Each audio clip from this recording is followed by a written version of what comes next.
नमस्कार। आकाशवाणी से प्रस्तुत है समाचार प्रभात।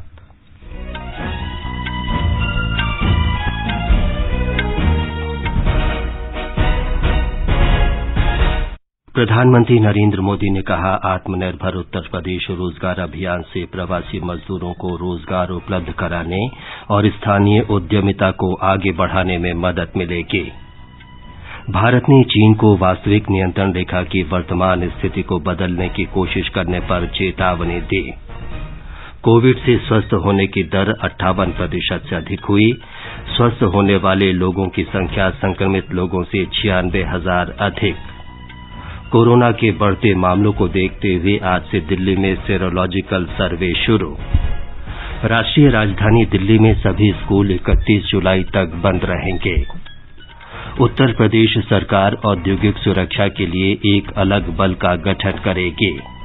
और दक्षिण पश्चिम मानसून पूरे देश में 12 दिन पहले पहुंचा।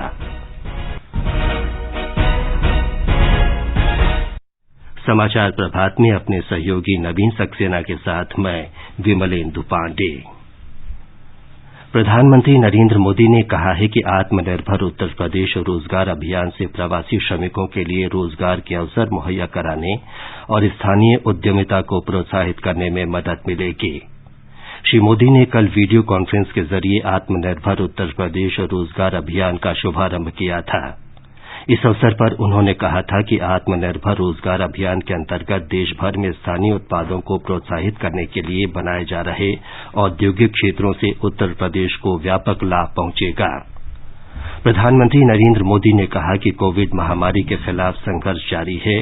उन्होंने कहा कि इसका कोई टीका उपलब्ध नहीं होने के कारण संक्रमण से बचने का उपाय मास्क और 2 गज की सुरक्षित दूरी है। इसकी एक दवाई है जिसका हम सबको पता है, और ये दवाई है 2 गज की दूरी। ये दवाई है मुंह ढकना, फेस कवर या गमछे का इस्तेमाल करना। जब तक कोरोना की वैक्सीन नहीं बनती है, टीका नहीं बनता है, हम इसी दवाई से इस कोरोना को रोक पाएंगे। प्रधानमंत्री ने आत्मनिर्भर उत्तर प्रदेश रोजगार योजना का कल वीडियो कॉन्फ्रेंस से शुभारंभ करते हुए कहा कि इस अभियान से राज्य को बहुत लाभ होगा। ये योजना उन विस्थापित श्रमिकों के लिए रोजगार सृजन के बारे में है जो हाल ही में अन्य राज्यों से लौटे हैं। इस अभियान में राज्य में विभिन्न योजनाओं के माध्यम से लगभग 1 करोड़ 25 लाख लोगों को रोजगार दिया जाएगा। प्रधानमंत्री ने कहा, प्रधानमंत्री गरीब कल्याण रोजगार अभियान आज इसी शक्ति ने आत्मनिर्भर उत्तर प्रदेश रोजगार अभियान को प्रेरणा दी है। यानी केंद्र सरकार की योजना को योगी जी की सरकार ने गुणात्मक और संख्यात्मक दोनों ही तरीके से विस्तार दे दिया है। यूपी सरकार ने न सिर्फ इसमें अनेक नई योजनाएं जोड़ी हैं, लाभार्थियों की संख्या बढ़ाई है, बल्कि इसे आत्मनिर्भर भारत के लक्ष्य के साथ भी पूरी तरह जोड़ दिया है। प्रधानमंत्री ने प्रवासी श्रमिकों के मुद्दों से प्रभावी रूप से निपटने के लिए मुख्यमंत्री योगी आदित्यनाथ के नेतृत्व की सराहना की। उन्होंने कहा कि योगी सरकार ने कोरोना संक्रमण को फैलने से रोकने के लिए सभी संसाधनों का इस्तेमाल करके युद्ध स्तर पर कार्य को प्रशंसनीय योगदान दिया है। श्री मोदी ने उत्तर प्रदेश में चिकित्सकों, पैरामेडिकल स्टाफ, सफाई कर्मचारियों, पुलिस, आशा और आंगनबाड़ी कार्यकर्ताओं, बैंकों, डाकघरों और परिवहन सेवाओं तथा श्रमिकों के योगदान की प्रशंसा की। प्रधानमंत्री ने राज्य से संबंधित प्रवासी श्रमिकों को वापस लाने के लिए सैकड़ों श्रमिक स्पेशल रेलगाड़ियों का प्रबंध करने के लिए उत्तर प्रदेश सरकार के प्रयासों की सराहना की। प्रधानमंत्री ने कहा कि उत्तर प्रदेश के मुख्यमंत्री ने स्थिति की गंभीरता को समझा और उनकी सरकार ने इस स्थिति में युद्ध स्तर पर काम किया। प्रधानमंत्री ने कहा कि उत्तर प्रदेश सरकार ने यह सुनिश्चित करने के लिए अभूतपूर्व कार्य किया कि राज्य में कोई निर्धन भूखा न रहे। उन्होंने कहा कि राज्य सरकार ने प्रधानमंत्री गरीब कल्याण योजना के अंतर्गत गरीब और प्रवासी श्रमिकों को निःशुल्क राशन उपलब्ध कराने के लिए तेजी से काम किया। उन्होंने कहा कि जिन लोगों के पास राशन कार्ड नहीं थे, उन्हें भी निःशुल्क राशन दिया गया। प्रधानमंत्री नरेंद्र मोदी आकाशवाणी से कल सुबह 11 बजे मन की बात कार्यक्रम में देश विदेश के लोगों के साथ अपने विचार साझा करेंगे। ये कार्यक्रम आकाशवाणी और दूरदर्शन के समूचे नेटवर्क और आकाशवाणी समाचार की वेबसाइट newsonair.com और news on AIR mobile app पर उपलब्ध रहेगा। ये कार्यक्रम आकाशवाणी, डीडी न्यूज, प्रधानमंत्री कार्यालय तथा सूचना और प्रसारण मंत्रालय के यूट्यूब चैनलों पर उपलब्ध रहेगा। आकाशवाणी से मन की बात में हिंदी प्रसारण के तुरंत बाद इस कार्यक्रम का क्षेत्रीय भाषाओं में प्रसारण किया जाएगा।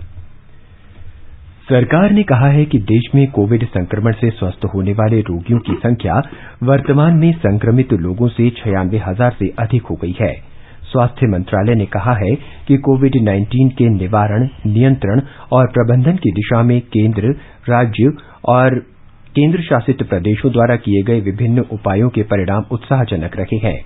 पिछले 24 घंटों में 13,940 रोगी कोरोना संक्रमण से पूरी तरह स्वस्थ हो गए हैं। इन्हें मिलाकर अभी तक 2,85,636 रोगी पूरी तरह स्वस्थ हो चुके हैं। मंत्रालय ने कहा कि कोविड-19 से स्वस्थ होने की दर 58.24% पर पहुंच गई है। वर्तमान में 1,89,000 रोगियों का उपचार चल रहा है। मंत्रालय ने बताया कि अखिल भारतीय आयुर्विज्ञान अनुसंधान परिषद ने पिछले 24 घंटों में 11 नई प्रयोगशालाएं शुरू की हैं। भारत में अब कोविड-19 की जांच के लिए नैदानिक प्रयोगशालाओं की संख्या 1,016 हो गई है। इनमें 737 सरकारी और 279 निजी प्रयोगशालाएं हैं। प्रतिदिन जांच किए जा रहे नमूनों की संख्या निरंतर बढ़ रही है। पिछले 24 घंटों में इन प्रयोगशालाओं में 2,15,000 से अधिक नमूनों की जांच की गई। कुल मिलाकर अभी तक 77 लाख से अधिक नमूनों की जांच की जा चुकी है। भारत ने चीन को चेतावनी दी है कि वास्तविक नियंत्रण रेखा पर यथास्थिति में बदलाव के किसी भी प्रयास से सीमा पर शांति को नुकसान होगा।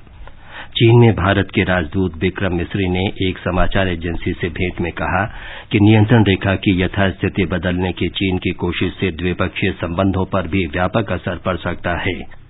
उन्होंने कहा कि जमीन पर चीन की सेना की कार्रवाई से आपसी संबंधों में बने विश्वास को गंभीर क्षति पहुंची है। उन्होंने चीन से पूर्वी लद्दाख में अपनी गतिविधियां रोकने की मांग की। श्री मिस्री ने कहा कि संबंधों पर ध्यान देना चीन की पूरी जिम्मेदारी है और उसे ये तय करना है कि दोनों देशों के संबंध किस दिशा में जाने चाहिए। उन्होंने कहा कि सीमा पर शांति बनाए रखना दोनों देशों के बीच द्विपक्षीय संबंधों की प्रगति के लिए आवश्यक है। भारत के राजदूत ने कहा कि चीन को भारत की सेनाओं की सामान्य निगरानी प्रणाली में बाधा पहुंचाने पर रोक लगानी चाहिए। उन्होंने लद्दाख में गलवान घाटी पर चीन के दावे को पूरी तरह गलत बताते हुए उसे खारिज कर दिया और कहा कि इस प्रकार के बढ़ा चढ़ाकर किए गए दावों से स्थिति सुधारने में मदद नहीं मिलेगी। दिल्ली में सेरो सर्वेक्षण आज से शुरू हो रहा है। इसे राष्ट्रीय रोग नियंत्रण केंद्र तथा दिल्ली सरकार संयुक्त रूप से संचालित करेंगे। सभी संबंधित सर्वेक्षण दलों का प्रशिक्षण बृहस्पतिवार को पूरा हो गया है। ब्यौरा हमारे संवाददाता से। यह सर्वेक्षण दिल्ली के सभी जिलों में कोरोना संक्रमण के संपर्क में आई आबादी के अनुपात को समझने के लिए किया जाएगा। सर्वेक्षण करने के लिए 2 आयु वर्ग निर्धारित किए गए हैं, एक 18 वर्ष से कम आयु वर्ग के लिए और दूसरा 18 वर्ष से अधिक आयु वर्ग के लिए। संक्रमण के प्रसार के स्तर के आधार पर इस रोग की रोकथाम और नियंत्रण के लिए उचित सार्वजनिक स्वास्थ्य योजना बनाई जा सकती है और उसे लागू किया जा सकता है। Indian council of medical research के अनुसार नीति निर्माताओं को उच्च जोखिम वाले क्षेत्रों या असुरक्षित आबादी में सर्वेक्षण करने के लिए सीरो सर्वेक्षण मार्गदर्शक साबित होते हैं। इससे उन लोगों का पता लगाने में आसानी होती है जो अतीत में संक्रमित हो चुके हैं और अब ठीक हो गए हैं। सर्वेक्षण के दौरान चयनित व्यक्तियों के रक्त के नमूने लिए जाएंगे। आईजीजी एंटीबॉडी का पता लगाने के लिए रक्त के नमूने एकत्र किए जाएंगे और ये आईजीजी एलिसा किट का उपयोग करते हुए किया जाएगा। भूपेंद्र सिंह, आकाशवाणी समाचार, दिल्ली। दिल्ली में पिछले 24 घंटों के दौरान 3,460 लोगों में कोरोना संक्रमण की पुष्टि हुई है। इससे कुल मामलों की संख्या बढ़कर 77,240 हो गई है। दिल्ली सरकार ने पुष्टि की है कि संक्रमण से प्रभावित 47,000 से अधिक लोग स्वस्थ हो चुके हैं। पिछले 24 घंटे के दौरान 63 लोगों की मौत हुई है। अब तक मृतकों की कुल संख्या 2,492 हो गई है। दिल्ली के शिक्षा मंत्री मनीष सिसोदिया ने कहा है कि राजधानी में सभी स्कूल 31 जुलाई तक बंद रहेंगे। उन्होंने शिक्षा सचिव, शिक्षा निदेशक और निदेशालय के अन्य वरिष्ठ अधिकारियों के साथ बैठक के बाद ये घोषणा की। श्री सिसोदिया ने कहा कि स्कूल खुलने तक अन्य तरीकों का उपयोग और माता पिता के सहयोग से बच्चों को सीखने के अवसर उपलब्ध कराने और भावनात्मक समर्थन देने के लिए शैक्षिक गतिविधियां फिर शुरू करने की सलाह दी गई है। उन्होंने कहा कि सभी सुझावों को ध्यान में रखते हुए दोबारा स्कूल खोलने की ऐसी योजना बनानी चाहिए कि बच्चे कोरोना के साथ रहना सीख सकें और नई परिस्थितियों में स्वयं को नई भूमिका के लिए तैयार करें। बिहार में कोरोना मरीजों के स्वस्थ होने की दर 77% हो गई है। अब तक 6,669 मरीजों का उपचार हो चुका है। 1,951 रोगियों का विभिन्न अस्पतालों में इलाज चल रहा है। राज्य में कोरोना संक्रमित लोगों की संख्या 8,678 हो गई है। पिछले 24 घंटों में 190 लोगों में कोरोना की पुष्टि हुई, जबकि 189 लोगों को उपचार के बाद छुट्टी दे दी गई। राज्य में अब तक 1,90,000 नमूनों की जांच की गई है। स्वास्थ्य मंत्रालय में संयुक्त सचिव लव अग्रवाल के नेतृत्व में एक केंद्रीय दल ने अनलॉक 1 के दौरान कोरोना पर नियंत्रण के लिए गुजरात सरकार के उपायों पर संतोष व्यक्त किया है। मुख्यमंत्री विजय रूपाणी द्वारा गठित विशेषज्ञ डॉक्टरों की एक समिति ने केंद्रीय दल को राज्य सरकार के उपायों की जानकारी दी। केंद्रीय दल के साथ बैठक में विशेषज्ञ डॉक्टरों के समूह ने बताया कि राज्य में कोविड के मरीजों के स्वस्थ होने की दर 72% हो गई है। मरीजों के अच्छे होने की दर में सुधार के बावजूद राज्य में नए मरीजों की संख्या में लगातार बढ़ोतरी हो रही है। कल 580 नए मामले सामने आने के साथ राज्य में कोविड-19 के कुल मरीजों की संख्या 30,158 हो गई है। सबसे अधिक 205 नए मामले अहमदाबाद में दर्ज हुए, जबकि सूरत से 135 और वडोदरा से 93 नए मामले सामने आए। पिछले 24 घंटों में 18 और मरीजों की मृत्यु के बाद राज्य में कोविड-19 से मरने वाले मरीजों की कुल संख्या 1,772 हो गई है। इस बीच कल 532 और मरीजों को अस्पतालों से छुट्टी दी गई। इसके साथ ही अस्पतालों से ठीक होकर छुट्टी पाने वाले मरीजों की कुल संख्या 22,038 हो गई है। आधिकारिक सूत्रों के अनुसार राज्य में 6,348 सक्रिय मामलों में से 61 की स्थिति नाजुक है और उन्हें वेंटिलेटर पर रखा गया है। राज्य में अब तक 3,51,000 से अधिक लोगों का कोविड-19 के लिए परीक्षण किया जा चुका है। योगेश पंड्या, आकाशवाणी समाचार, अहमदाबाद। मुंबई में कोविड के कारण हुई मौतों के आंकड़ों को लेकर उपजे विवाद के बीच मुंबई नगर निगम के आयुक्त इकबाल सिंह चहल ने सभी अस्पतालों को निर्देश दिया है कि वे कोविड-19 से हुई मौतों के बारे में 48 घंटे के अंदर जानकारी दें और पहले हुई मौतों की खबर 29 जून तक देने की सीमा तय करें। एक रिपोर्ट। मुंबई में कोविड-19 की मौत के आंकड़ों पर विवाद के बाद बीएमसी ने 8 जून को सभी अस्पतालों को 48 घंटे के भीतर नई मौतों की रिपोर्ट देने का निर्देश दिया था, लेकिन कई अस्पताल इस निर्देश का पालन नहीं कर रहे थे। नगर निगम आयुक्त ने कल वीडियो कॉन्फ्रेंस के माध्यम से अस्पतालों के डीन, चिकित्सा विशेषज्ञों और स्वास्थ्य विभाग के वरिष्ठ अधिकारियों के साथ बैठक की और अस्पतालों को समय में मृत्यु की रिपोर्ट करने के नियम में पालन न करने पर महामारी रोग अधिनियम 1897 के तहत कड़ी कार्रवाई की चेतावनी दी। निवेदिता, आकाशवाणी समाचार, मुंबई। आगे बढ़ने से पहले एक नजर फिर से मुख्य समाचारों पर। प्रधानमंत्री नरेंद्र मोदी ने कहा, आत्मनिर्भर उत्तर प्रदेश रोजगार अभियान से प्रवासी मजदूरों को रोजगार उपलब्ध कराने और स्थानीय उद्यमिता को आगे बढ़ाने में मदद मिलेगी। भारत ने चीन को वास्तविक नियंत्रण रेखा की वर्तमान स्थिति को बदलने की कोशिश करने पर चेतावनी दी। कोविड से स्वस्थ होने की दर 58% से अधिक हुई। स्वस्थ होने वालों की संख्या संक्रमित लोगों से 96,000 अधिक। कोरोना के बढ़ते मामलों को देखते हुए आज से दिल्ली में सेरोलॉजिकल सर्वे शुरू। राष्ट्रीय राजधानी दिल्ली में सभी स्कूल 31 जुलाई तक बंद रहेंगे। उत्तर प्रदेश सरकार औद्योगिक सुरक्षा के लिए एक अलग बल का गठन करेगी और दक्षिण पश्चिम मानसून पूरे देश में 12 दिन पहले पहुंचा। स्वास्थ्य मंत्री डॉक्टर हर्षवर्धन की अध्यक्षता में कोविड-19 पर उच्च स्तरीय मंत्री समूह की बैठक आज नई दिल्ली में होगी। इसमें देश में कोविड-19 की ताजा स्थिति और इससे निपटने के लिए किए गए उपायों के बारे में जानकारी दी जाएगी। मंत्री समूह को अधिकार प्राप्त 11 दलों को सौंपे गए कार्यों में हुई प्रगति के बारे में जानकारी दी जा सकती है। इसमें देश में बढ़ते चिकित्सा बुनियादी ढांचे के बारे में भी बताया जाएगा। मंत्री समूह कोविड-19 पर नियंत्रण के लिए कंटेनमेंट कार्यनीति और प्रबंधन पहलुओं पर गहन विचार विमर्श करेगा। बैठक में विदेश मंत्री, नागरिक उड्डयन मंत्री, गृह राज्य मंत्री, जहाजरानी राज्य मंत्री, रसायन तथा उर्वरक राज्य मंत्री और स्वास्थ्य राज्य मंत्री भाग लेंगे। चीफ ऑफ डिफेंस स्टाफ भी इसमें उपस्थित रहेंगे। तमिलनाडु के मुख्यमंत्री ई पलनीसामी सोमवार को चिकित्सा विशेषज्ञों के दल से मुलाकात करेंगे। त्रिची में संवाददाताओं से बातचीत में उन्होंने कहा कि वो अगले लॉकडाउन के बारे में फैसला करने के लिए उनके विचार लेंगे। राज्य में कल 3,645 लोगों में कोरोना की पुष्टि हुई। इसके साथ ही तमिलनाडु में कोरोना संक्रमित लोगों की संख्या 74,000 से अधिक हो गई है। मुख्यमंत्री ने राज्य में मौजूदा कोविड-19 से संक्रमित लोगों की स्थिति जानने के लिए पिछले बुधवार को सभी जिला कलेक्टरों की राय मांगी थी। इसी क्रम में अब वो चिकित्सा विशेषज्ञों के दल से सलाह भी लेंगे। ये दल राज्य में रोग के फैलने और पैटर्न का विश्लेषण करता है। अपनी सिफारिशों से पहले ये दल देश और दुनिया के अन्य हिस्सों में फैले इस संक्रमण की स्थिति का जायजा लेगा। मुख्यमंत्री ने स्पष्ट किया है कि राज्य का फैसला केंद्र के दिशा निर्देशों के अनुसार होगा। चेन्नई से जयसिंह की रिपोर्ट के साथ समाचार कक्ष से रवि कपूर। उत्तर प्रदेश सरकार ने राज्य में अदालतों, मेट्रो रेल, हवाई अड्डों, औद्योगिक प्रतिष्ठानों, बैंकों और अन्य संगठनों की सुरक्षा के लिए विशेष सुरक्षा बल गठित करने का फैसला किया है। मुख्यमंत्री योगी आदित्यनाथ ने अधिकारियों को इस उद्देश्य के लिए उत्तर प्रदेश विशेष सुरक्षा बल गठित करने के निर्देश दिए हैं।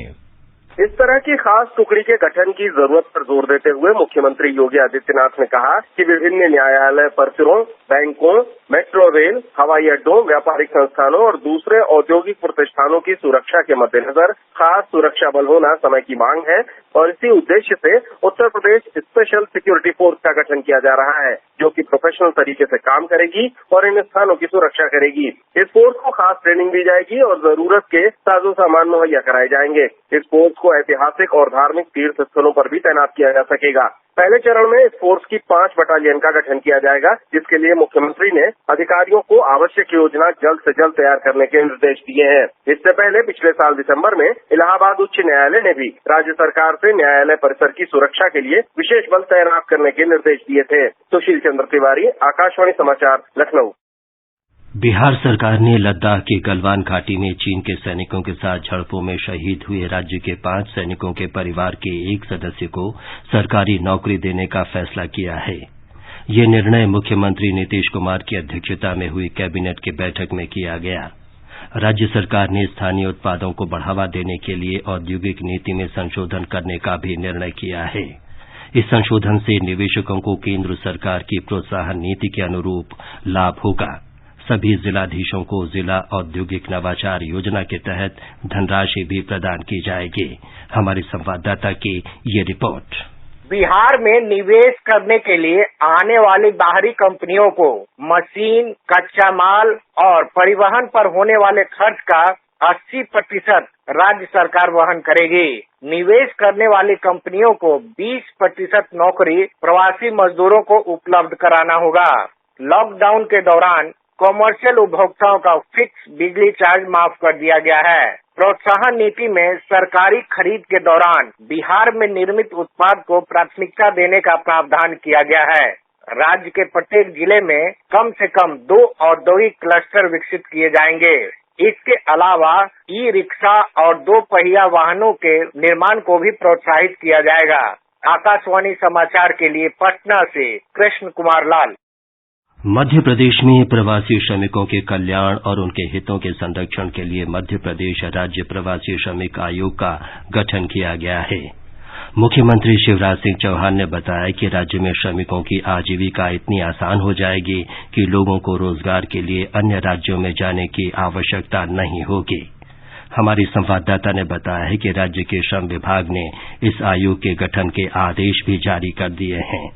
मध्य प्रदेश राज्य प्रवासी श्रमिक आयोग का कार्यकाल 2 वर्ष का होगा। आयोग का अध्यक्ष राज्य शासन द्वारा नामांकित व्यक्ति होगा। आयोग को राज्य के प्रवासी श्रमिकों की सामाजिक एवं आर्थिक स्थिति को सुदृढ़ करने के लिए आवश्यक सिफारिशें प्रस्तुत करनी होंगी। आयोग का कार्यक्षेत्र संपूर्ण मध्य प्रदेश होगा। इसके अंतर्गत ऐसे प्रवासी श्रमिक आएंगे जो मध्य प्रदेश के मूल निवासी हैं और अन्य राज्य में श्रमिक के रूप में काम कर रहे हैं। इसमें प्रवासी श्रमिकों के कल्याण, रोजगार के अवसरों के सृजन तथा प्रवासी श्रमिकों एवं उनके परिवारों के कौशल विकास और हित संरक्षण के लिए प्रचलित कानूनों का प्रभावी क्रियान्वयन शामिल है। इसके अलावा आयोग प्रवासी श्रमिकों एवं उनके परिवारों को राज्य में लागू सामाजिक सुरक्षा एवं कल्याणकारी योजनाओं में लाभ प्रदान करने के साथ साथ प्रवासी श्रमिकों के हित में कोई अन्य अनुशंसा भी कर सकेगा। संजीव शर्मा, आकाशवाणी समाचार, भोपाल।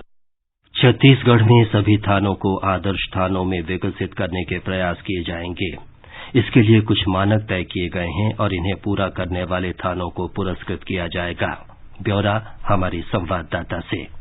छत्तीसगढ़ सरकार राज्य पुलिस को अधिक संवेदनशील बनाने के लिए आगामी 1 जुलाई से आदर्श पुलिस थाना योजना शुरू करने जा रही है। इसके लिए कुछ मापदंड निर्धारित किए गए हैं। जो पुलिस थाने इन मापदंडों पर खरे उतरेंगे उन्हें पुरस्कृत किया जाएगा। किसी पुलिस थाने को आदर्श घोषित करने के पहले यह देखा जाएगा कि उसके थाना प्रभारी और अन्य स्टाफ का आचरण आमजनों के साथ कैसा है। आदर्श पुलिस थाने परिसर का वातावरण ऐसा होना चाहिए कि महिलाओं और बच्चों के साथ ही कोई भी पीड़ित व्यक्ति बिना किसी डर के थाने में अपनी बात कह सके। साथ ही साथ इस थाने में रिकॉर्ड का रखरखाव भी सही ढंग से होना चाहिए। इसके अलावा छत्तीसगढ़ सरकार ने यह निर्णय भी लिया है कि राज्य के बस्तर संभाग में आदिवासियों के खिलाफ दर्ज सामान्य किस्म के अपराधों की समीक्षा कर उन्हें वापस लिया जाएगा। विकल्प शुक्ला, आकाशवाणी समाचार, रायपुर। भारतीय जनता पार्टी के अध्यक्ष जगत प्रकाश नड्डा ने कहा है कि कांग्रेस के नेतृत्व में यूपीए सरकार ने प्रधानमंत्री राष्ट्रीय राहत कोष का पैसा राजीव गांधी फाउंडेशन को दिया है। श्री नड्डा ने ट्वीट संदेश में कहा कि कांग्रेस ने अपने फायदे के लिए बेरोक टोक ये काम किया और इसके लिए उसे माफी मांगनी चाहिए। भाजपा अध्यक्ष ने कहा कि एक परिवार की धन की चाहत के लिए देश को बड़ी कीमत चुकानी पड़ी। भारतीय जनता पार्टी के प्रवक्ता संबित पात्रा ने कहा कि लोगों ने अपनी मेहनत की कमाई लोगों की मदद के लिए प्रधानमंत्री राष्ट्रीय राहत कोष में दान की थी, लेकिन इस पैसे का एक हिस्सा कांग्रेस अध्यक्ष सोनिया गांधी की अध्यक्षता में एक परिवार द्वारा चलाए जा रहे फाउंडेशन को भेज दिया गया।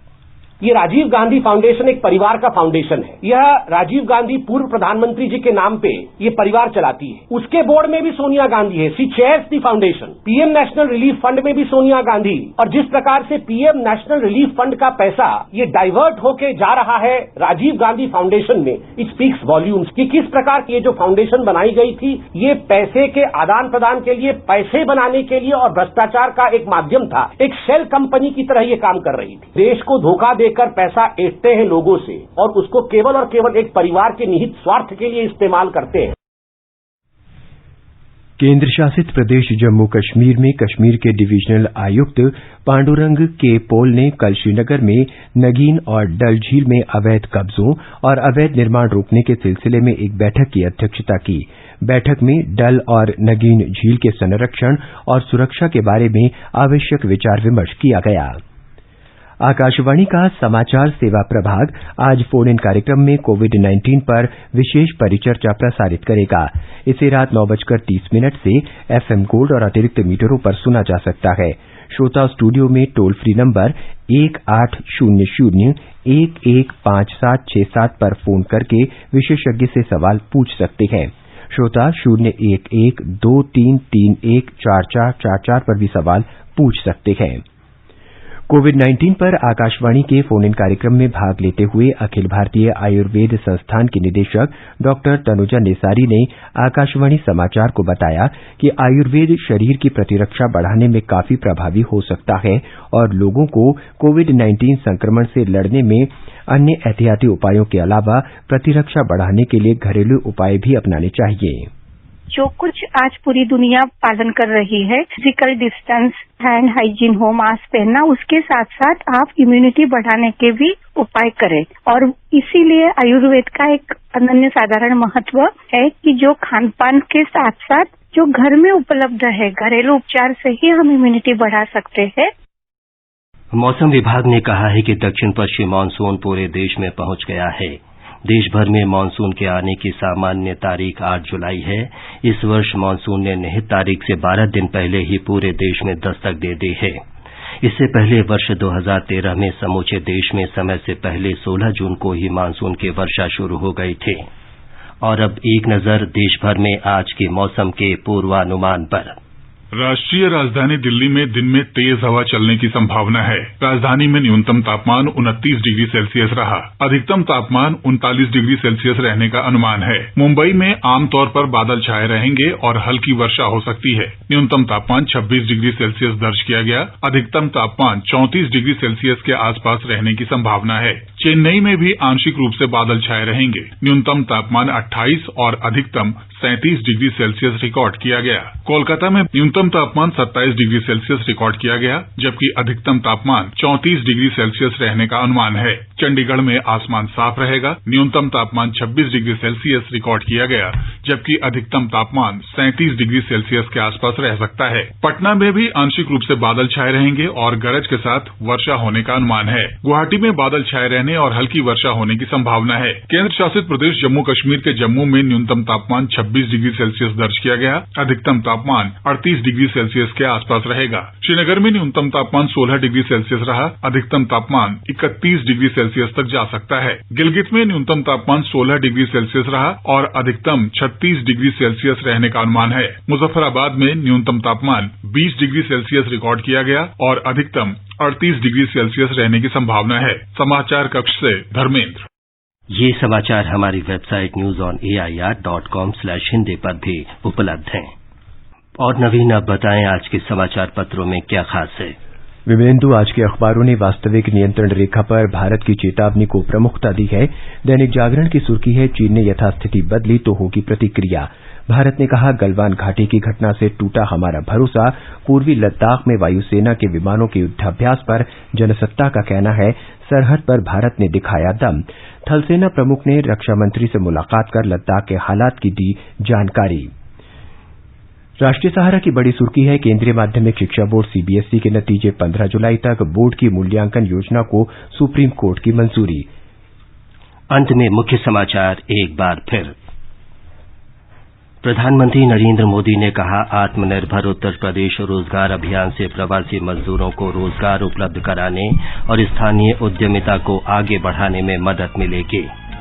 भारत ने चीन को वास्तविक नियंत्रण रेखा की वर्तमान स्थिति को बदलने की कोशिश करने पर चेतावनी दी। कोविड से स्वस्थ होने की दर 58% से अधिक हुई। स्वस्थ होने वालों की संख्या संक्रमित लोगों से 96,000 अधिक।